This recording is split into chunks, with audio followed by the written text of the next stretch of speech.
be part of the family, jungle yard, coming through and then, having a vibe all the time. So if you see me on the jungle yard TV and all the face TV and all them TV there, if you know that I came through in the house. This is your favorite man, Linguakat, dancehall reggae artist. I mean musician in the whole because I could do anything, I could try and sing everything, so I call myself a musician.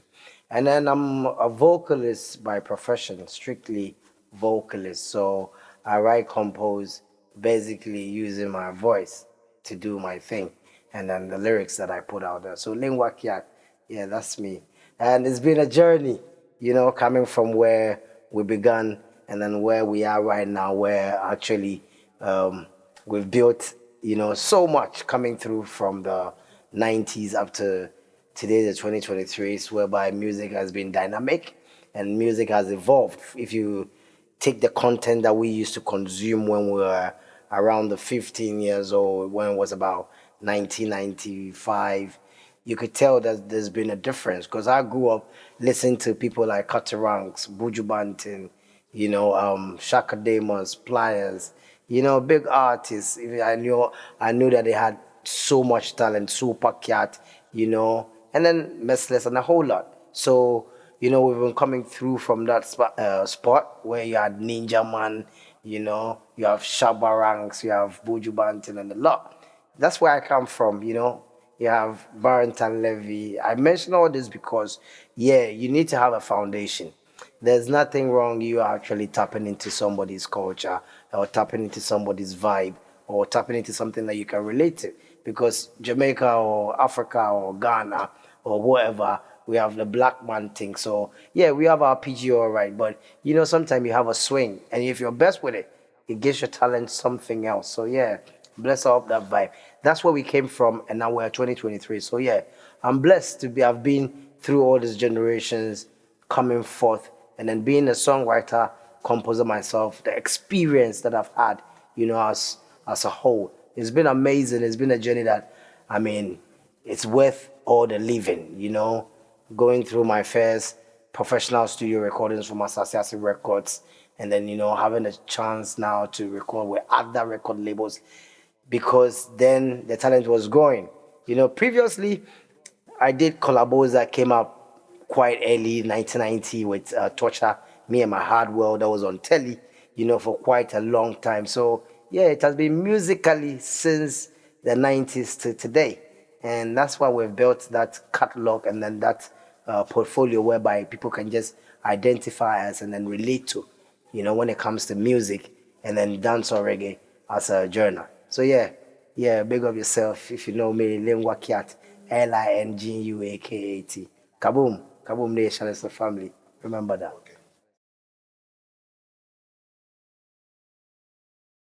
Right. So you have to always start from the foundation. If you want to build a story and you want people to really vibe with a story, you have to build a foundation. So this is where it starts from. The whole thing starts from Association Records, High Grade Family. That's why I say big up High Grade Family, big up Rodney King. Man, massive, that guy gave us an exposure to so many things. So big up Rodney King, big up Samini yourself, everywhere you're there, your thing shot still, Big up Ja Amba, yo, Ja Light, you don't know, your thing shot. Big up all the man, them AK, Rasbigi Achi, Sa, big up Tony Pan, and big up Nasabuta, all the lots that were in when we were actually founding the High Grade Family, I always bring up these names because I'm not selfish. I wouldn't say High Grade Family is I alone that built it. No, it's a foundation thing. It's a family thing. So if I big up the lot that were into it, then you know that where it's coming from. Asase is also foundation because it's the best studio. Why I always bring Asase in is because he actually opened up his studio for me. I was dude with Jaamba, who were Zionite. So our first big recording that we did was Behold. And then it was big, We had a video for Behold. You could check it out on YouTube. Behold, Zionite. And then you'll be amazed about the lyrics and content that were, were then, even till date, So Zionite, Asasiase, that's the Beth Rock, and then High Grade Family. Then Extra Large Family comes into the picture.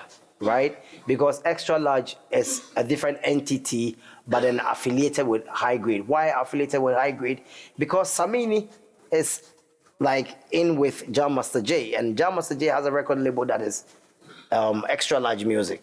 So extra large music has artists that are labeled artists, and then one is Khaki, the other was Jada Sparkles. So this is how I bopped into them. I'm there because of High Grade Family. We had this rhythm writing thing that we used to do. Rhythms were brought out and we jumped on it, was produced and was promoted.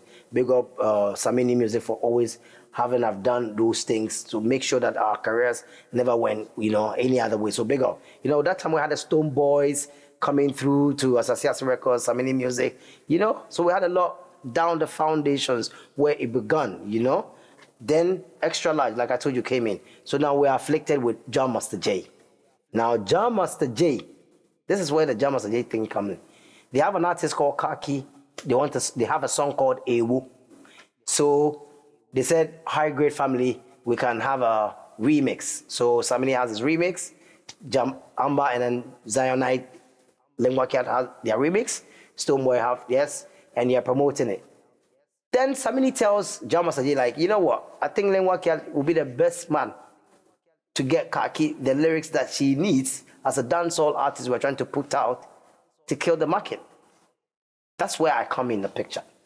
So every time when I have this opportunity, I say big up Jam Master J for actually believing in what Samini told you and then actually giving me the space and the time to come into your studios and then make your beat into a song. You understand? Because you give me the beat, I will put up the lyrics, you tell me what you want, and then I cook it and I serve it. So now I've done the song, and the song, Khaki will come. Then we have to rewrite the song for Khaki. Then she has to learn every note and every word back to back, make sure it's complete, and then she records and the songs are out.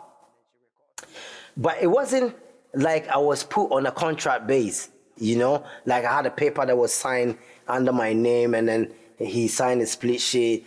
I didn't even know what split sheet was. I was just so innocent to what the copyright system was. I thought I wanted to also give out my best. Through that, I will get fame, I will get popularity like every artist deserve and then wants, so that you can catch your market and sell your songs for. So I was in twos, So the first song I ever wrote for Khaki was Too Much. Me and the girl when me too much. When me step in at the club, me are too much. When me want it up, them about too much. You see? So that's the first song that I wrote for Khaki. And that's how the whole thing started. I'm there, Jam Master J comes to my house, pick me up and tells me, yo, Lingua, the girl, we need a song that will blow her. We need to do a song and it's titled Too Much. So the beat is ready. Just go there, sit by it, create the song, bring the song alive. I'll record you. I'll let you put the whole song down. So when the girl comes, what she will do is karaoke. She will listen to what you have. We'll rewrite the lyrics that you have for her again. Let her get acquainted with it. And then she goes in the booth, you're saying that, Jam Master J, and then we do, and then the song is done. So, Too Much came up.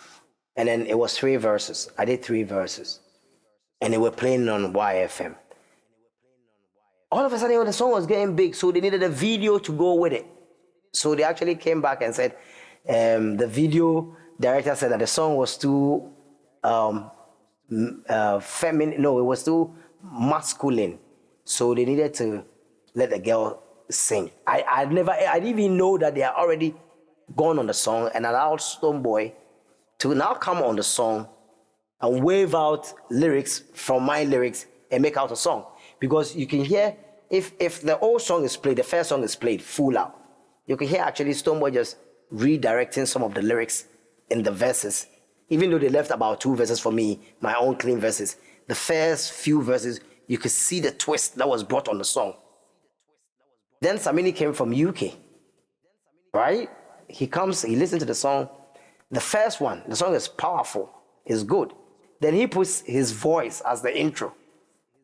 Yeah, whatever, Khaki, yeah, she bad and that, and then it comes out. So now the song is already out, it comes back and it goes out again. That's where it started. Then I do DC.